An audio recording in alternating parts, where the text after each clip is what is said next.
Henry Kissinger, Secretary of State from 1969 to 1977, led thousands of Americans to their end in the Vietnam conflict.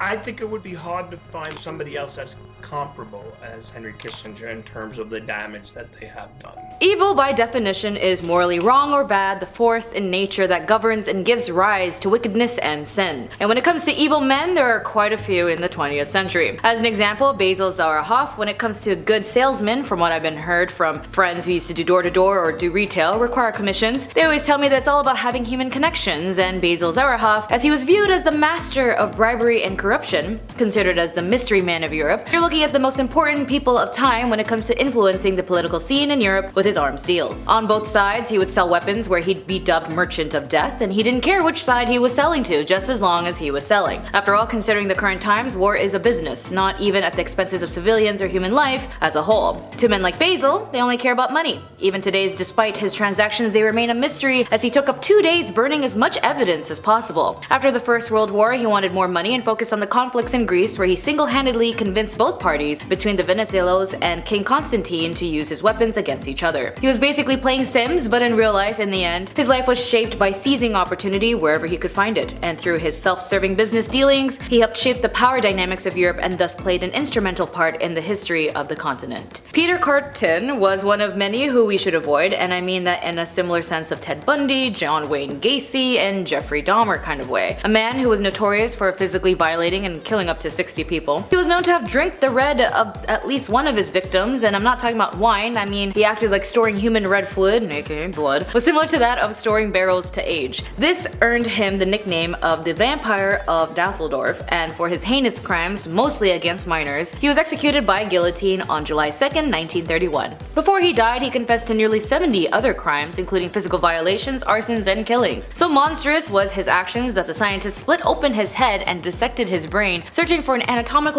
abnormality to explain such evil, and they found nothing. Physically, he appeared to be an ordinary human being, apparently, which when they did split his head and mummified it, had it showcased at Ripley's, which we won't show you. You can just Google that if you want. And his last words were, "Tell me, after my head has been cut off, will I still be able to hear, at least for a moment, the sound of my own blood gushing from the stump of my neck? That would be a pleasure to end all pleasures." In your opinion, was this guy evil to you, or was he just going through something? Similar to Peter, when it comes to crime, some have more motives than others, like money. In Essex, there was a general practitioner named Dr. Adams, otherwise known as John Bodkin Adams. He was considered to be compassionate and kind to his elderly patients. However, he started to use, dangerous illegal substances while expressing abnormality interests in his patients' wills. In 1956, police began to investigate Adams under suspicion he was trying to get rid of his elder patients for their inheritance. And although they found dozens of cases, they were only able to charge him for the 2. The patients had willed large sums of money to Adams, and their cause of death remained unclear. Ultimately, Adams was not convicted but was found guilty for forgery of prescriptions and falsifying medical documentation. He was able to reopen his practice, but many elderly patients had left him, and because of this, his case has left a significant impact on criminal trials in England. And I don't know what's with these doctors and their malpractices, but there seems to be a lot of them. Although he had no surgical training, he did work with other surgeons. Walter Freeman was an American physician and advocate for psychosurgery, alongside with Dr. James W. Watts. They became the first in the US to perform a prefrontal lobotomy by craniotomy in the operating room. Looking for a quicker and easier way to perform the procedure, he perfected the transorbital lobotomy, and this procedure would render the patients unconscious by electric shock. Freeman would then use an actual ice pick from his own kitchen, designated and designed to implement the stronger orbital class, and these instrumentals would be inserted into the back of eye orbitals and then hammered into the skull. They would be wiggled back and forth in order to severe connections with the prefrontal cortex and the frontal lobes of the brain, and this left patients in a vegetative state, reducing their behaviors to childlike mannerisms. As a result, over 490 people had died, and Freeman allowed the media to watch a procedure in which a patient died when the ice pick slipped into the brain. He was noted to act indifferently and move on to the next patient. His license was eventually revoked after the death of said patient, and Freeman himself died of cancer in 1972. And it is so hard to be PG on this list without talking about other horrible men, but I hope you understand I'm really trying. I know what I would love to talk about, but aside that, just ask for part 2 and you betcha I will. I'll talk talk about men like Joseph Kony when he became the leader of the Lord's Resistance Army (LRA), a rebel group that originated in Uganda. The LRA is notorious for its brutal tactics, including abducting young people and forcing them to be young soldiers. Joseph gained international attention due to the widespread atrocities committed by the LRA, especially against minors, and efforts have been made to bring him to justice. The Lord's Resistance Army was formed in northern Uganda in the late 1980s, and Joseph Kony emerged as the leader of this group, which initially claimed the fighting against Ugandan government, but later expanded its operations to neighboring countries. The LRA became well known for its brutal tactics, including the abduction of young people to serve as soldiers and even sadly intimate slaves. Underage people were often subjected to physical and psychological harm, and the LRA was responsible for the widespread displacement and violence in the region. In 2005, the International Criminal Court (ICC) issued arrest warrants for Joseph Kony and other LRA leaders, charging them with crimes against humanity and war crimes. Kony remains at large though, and efforts to apprehend him have faced significant challenges. While the intensity of the LRA's violence has decreased over the years, Joseph remains a fugitive, and the group has continued to engage in sporadic violence and abduction. The situation has posed ongoing challenges for humanitarian efforts and regional stability, as Joseph Kony's actions and activities of the Lord's Resistance Army has had severe and long-lasting consequences for the affected communities in Central Africa. The efforts to address the impact of the LRA brings Kony to justice and involved in combination of regional initiatives, international cooperations, and advocacy efforts. And I can't bite my tongue when it comes to war criminals, after all there's so many, like George W. Bush. A bit of a different jump, but out of all US presidents, he was the least popular, and if anything, had a really chaotic record. I mean, my god, this man has so many scandals aside the Iraq and Afghanistan war that killed hundreds of thousands of people due to Bush's reckless statements that led not only American soldiers to suffer PTSD from war and be left as veterans, where some today are homeless due to the United States' lack of housing crisis, but yeah, also because Bush, due to the recession and the market crash in 2008, he was also noted for his lack of empathy and lack of consideration to the citizens heavily affected by Hurricane Katrina. At the time, those residing in the weather phenomena dealt with a heavy blow of losses from their homes, their belongings, and most importantly their loved ones. George Bush didn't do jack. Instead, he was just heavily criticized as he went on vacation while flying over the destruction of Hurricane Katrina. News outlets would go ahead and make media assumptions using international and intentional language of, oh, these African Americans are looting, compared to the white Americans when they all experienced as a collective a natural disaster, and their own government wasn't helping. As a result, media outlets dehumanized those in crisis, but that's not the only thing George Bush flaunts on his legacy. But back in relation to the Iraq War, in November 2006, former US Army Brigadier General Janis Karpinski, in charge of Abu Ghraib's prison until early 2004, reported seeing a letter apparently signed by the United States Secretary of Defense Donald Rumsfeld that allowed contractors employed by the US to use techniques such as sleep deprivation during interrogation, methods using beating, binding, and contorting stress positions, hooding subjection to deafening noises, sleep disruption, and the sleep deprivation would reach to the point of hallucination, deprivation of food,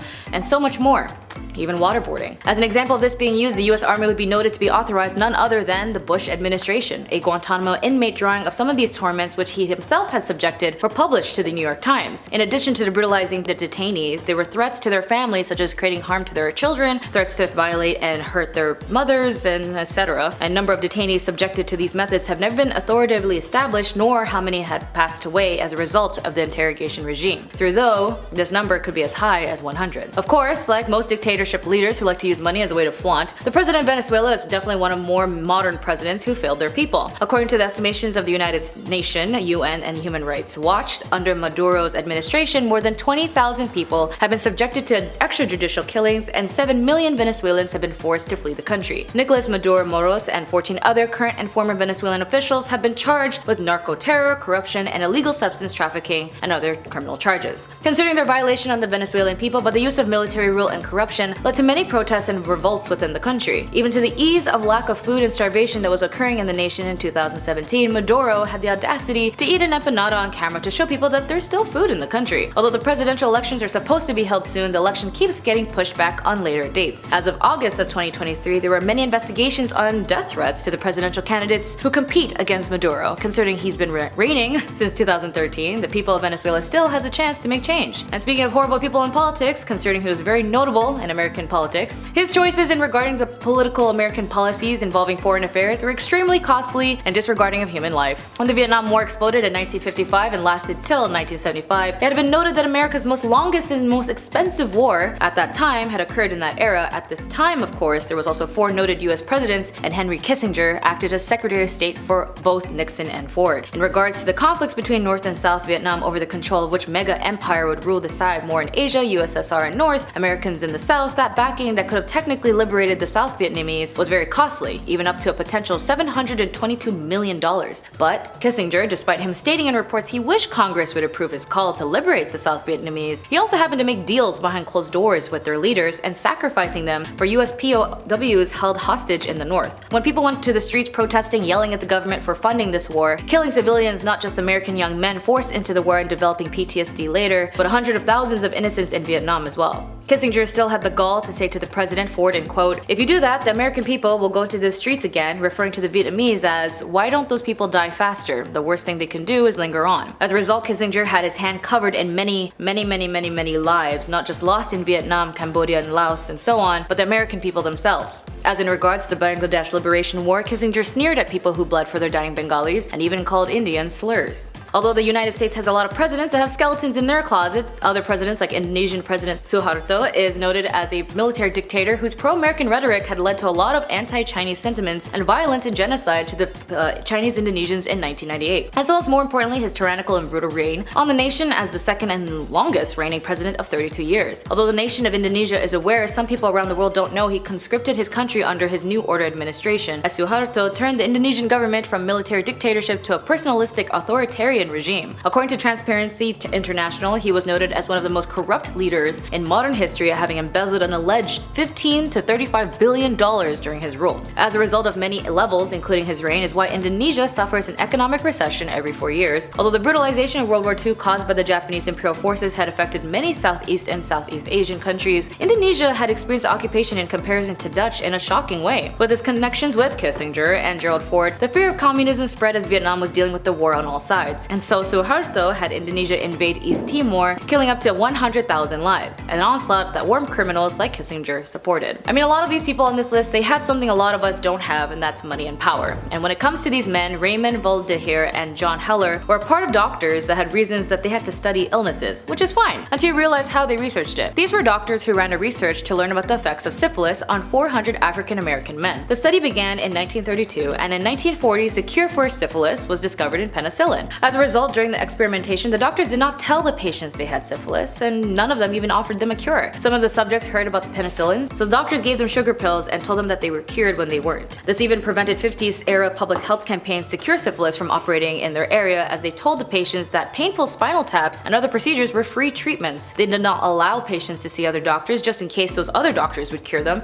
and mess up their so-called research. Many of the patients were drafted into World War II, and the military wanted to cure their syphilis to recruit them, but the researchers fought as best as they could to prevent them to do so. The study finally ended in 1972, and by that time 128 men had died of syphilis. Most of the rest had been treated by the military when they were drafted, and 19 children were born with congenital syphilis-related birth defects, and more than that, born dead. The last victim of the gross and horrible experiment, also known as the infamous Tuskegee syphilis study, was Ernest Hendon, who died on the 16th of January 2004. According to Fred Gray, a lawyer who represented the victims in the study in a federal lawsuit, eventually in the courts as well as the study of law brought case a wild attention of three major things of unethical study. Evidently, the rights of the subjects were violated. The Tuskegee study raised a host of ethical issues such as consent, racism, unfair subject of selection in research, maleficent, and truth-telling justice, among others. The gross part of this, even though they researched helped reduce syphilis, John got an award for it despite traumatizing these patients for life, which as part of history paints how messed up people can be and still think that anything that they did wasn't wrong. And speaking of history, that's all for today. Thank you for joining me. Be sure to like and subscribe. My name is Jess, and I wish you all the best. Bye.